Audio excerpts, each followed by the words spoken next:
اہم ترین خبر یہ ہے کہ حکومت کی جانب سے تیار کردہ آئینی ترمیم کا مسودہ 12 صفحات اور 24 نکات پر مشتمل ہے۔ نیا آرٹیکل 191A میں سپریم کورٹ میں آئینی ڈویژن کے قیام اور ججز کی تعداد جوڈیشل کمیشن کے ذریعے مقرر کرنے کی تجویز ہے، جبکہ 26ویں آئینی ترمیم میں آئینی عدالت نہ آئینی بینچ کی تجویز ہے۔ مسودے میں شامل تمام تجاویز کمیٹی کے آج کے اجلاس میں زیر غور آئے۔ اس بارے مزید جانیں گے ڈان نیوز کے نمائندے عرفان سدوزئی سے۔ عرفان، بتائے گا آئینی ترمیم کا مسودہ 12 صفحات اور 24 نکات پر مشتمل ہے، مزید اس حوالے سے آپ بتائیے۔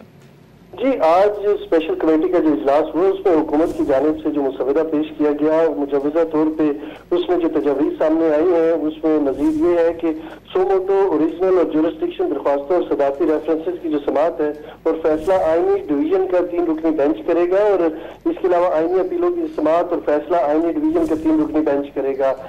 ڈویژن کے 3 سینئر جو ترین جج ہیں وہ ان کی تشکیل کریں گے۔ اس کے علاوہ سپریم کورٹ میں آئینی ڈویژن کے دائرہ اختیار میں آنے والی زیر التوا کیسز اور نظر ثانی درخواستیں منتقل ہو جائیں گی۔ اس کے علاوہ chairman joint chiefs of staff committee services chiefs کی دوبارہ تقرری، توسیع اور قوانین کو آئینی تحفظ حاصل ہوگا، اور اس کے لیے آئین میں نئے 8ویں شیڈول کا اضافہ تجویز کیا گیا ہے۔ اس کے علاوہ آرٹیکل 243 میں نئی شق 5 کا اضافہ، جس میں ترمیم کے بغیر ان قوانین میں رد و بدل نہیں ہو سکے گا۔ اس کے علاوہ جو چیزیں زیر بحث رہی ہیں آج، وہ ہائی کورٹ کے سو موٹو نوٹس لینے کا اختیار نہیں ہوگا۔ اس ڈرافٹ کے مطابق آرٹیکل 175A جوڈیشل کمیشن کے موجودہ ارکان برقرار رہیں گے اور 4 ارکان پارلیمنٹ جو ہے وہ اس میں شامل کیے جائیں گے۔ جو آج کا ڈرافٹ ہے اس کے متن کے مطابق کمیشن کے 1/3 ارکان چیئرپرسن کو تحریری طور پر اجلاس بلانے کی استدعا کر سکتے ہیں، اور چیئرپرسن 15 روز میں اجلاس بلانے کا پابند ہوگا نہ، اور اجلاس نہ بلانے پر سیکرٹری کو 7 روز میں اجلاس بلانے کا اختیار ہوگا۔ آرٹیکل 179 میں ترمیم چیف جسٹس کی مدت زیادہ سے زیادہ 3 سالوں کی، یہ تجویز بھی آج زیر رہی ہے۔ اس کے علاوہ چیف جسٹس کی عمر 65 برس سے کم بھی ہوگی تو ریٹائر کر دیا جائے گا۔ اس کے علاوہ جو یہ ڈرافٹ ہے اس کے متن کے مطابق آرٹیکل 63 میں ترمیم دوہری شہریت کا حامل الیکشن لڑنے کے لیے اہل قرار پائے گا۔ پہلے جو تھا وہ دوہری شہریت کا جو ہے وہ کوئی بھی شخص الیکشن نہیں لڑ سکتا تھا، اب جو ترمیم کر کے دوہری شہریت کے کسی بھی شخص کو الیکشن لڑنے کا اہل قرار دیا گیا ہے۔ اس کے علاوہ منتخب ہونے پر 90 روز میں غیر ملکی شہریت ترک کرنے کی پابندی ہوگی، یعنی کوئی بھی شہری الیکشن لڑ سکتا ہے لیکن 90 دن کے اندر اندر اسے غیر ملکی جو شہریت ہے وہ سرنڈر کرنی ہوگی اور پاکستانی شہریت ہی رکھنی ہوگی۔ اس کے علاوہ آرٹیکل 63A میں ترمیم کی گئی ہے اور منعرف رکن کا جو ووٹ ہے وہ شمار ہوگا۔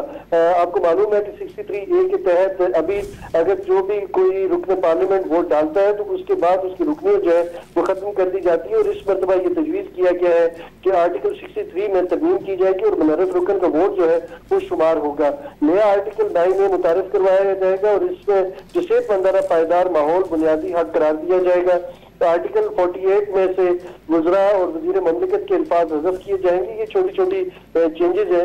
اس کے علاوہ صرف کابینہ یا وزیر اعظم کی صدر کو بھجوائی گئی سمری کو کسی عدالت میں چیلنج نہیں کیا جا سکے گا۔ یہ ایک بہت بڑا نقطہ ہے جو آج زیر بحث رہا ہے کہ وزیر اعظم کی طرف سے کیا جانے والا یا کابینہ کی طرف سے کیا جانے والا کوئی بھی کام سمری کی صورت میں وہ کسی بھی کورٹ میں چیلنج نہیں کیا جا سکے گا۔